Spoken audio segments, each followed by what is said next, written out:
আগের ব্লগে তো তোমরা দেখেইছো, সেই হিমাচলি বাড়িতে ছিলাম, তো দুপুরের খাবার এসে গেল। খাবারগুলো দেখতে বাঙালি খাবারের মতন হলেও, লাইক ছোলার ডাল, তড়কা, ভাত, বাট একদমই এগুলো হিমাচলি খাবার ছিল। নামগুলো আমার জন্য সত্যিই শক্ত ছিল, তো আমি মুখস্থ করতে পারিনি, তোমাদের বলতে পারলাম না, বাট ভালো লেগেছিল। তারপর আমরা এসেছিলাম দুর্গিয়ানা তীরাতে। এখানে এক্স্যাক্টলি অমৃতসরের গোল্ডেন টেম্পলের মতনই একটা রেপ্লিকা টেম্পল আছে বলতে পারো।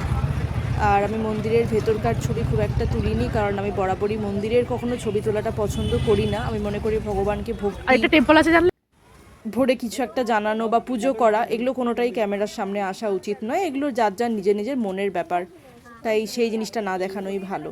তো আমি সব কিছুই বাইরে বাইরে দিয়ে তুলেছি। এই যে রেপ্লিকা টেম্পল দেখতে পাচ্ছ, অমৃতসরে যেরকম হেঁটে হেঁটে হেঁটে হেঁটে যায় সরু সরু জায়গা দিয়ে, এই যে জলের ধার দিয়ে, সেমই ওরকম বানিয়েছে। তো দেখে ভালো লাগলো, একই জায়গায় দুটো জিনিস দেখা হয়ে গেল, আসল এবং নকলটাও। হ্যাঁ, নকলটার মানে আসলটার মতন দেখতে, তবে নকল বলবো না এই কারণেই যে মানে মন্দির তো ঠাকুর পুজো সব জায়গাতেই হচ্ছে, তো ভক্তি তো সব জায়গাতেই আছে, তো সেদিক থেকে নকল নয়, ভক্তির দিকটা দুদিক থেকেই আসল। যাই হোক, তারপর আমরা এলাম এই জায়গাটাতে। এটা জালিয়ানওয়ালাবাগেরই মার্কেট বলবো বা টেম্পলেরই মার্কেট বলবো। তারপর বেশ মজা করছিলাম, বোন আর ওই হিমাচলি দিদিটাও আমাদের সাথে এলো। সবটা ঘুরিয়েও দেখাতে পারবে, ও যেহেতু লোকাল সেই জন্য। তারপর একটু মার্কেটটা আমরা দেখে নিলাম।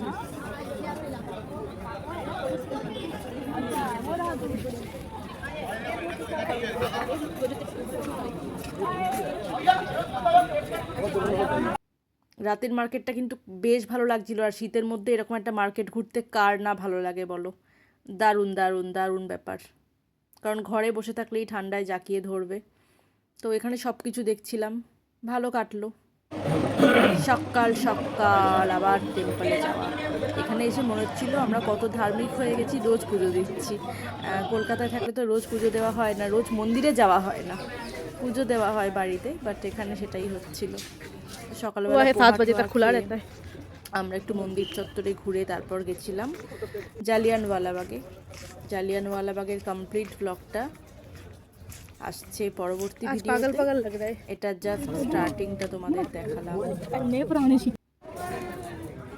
যেখানে এই হত্যাটা ঘটেছিল এই সেই জায়গা। এখানেও খুব বেশি ছবি বা ভিডিও যে আমি তুলেছি তা নয়, ওই একটু সামান্যই তোমাদের দেখাতে পারবো। আর যে ঘটনাটা ঘটেছিল সেটার একটা শো দেখানো হয় ওখানে, সেটাই চলছিল আর কি। বাকিটা পরের টাইম।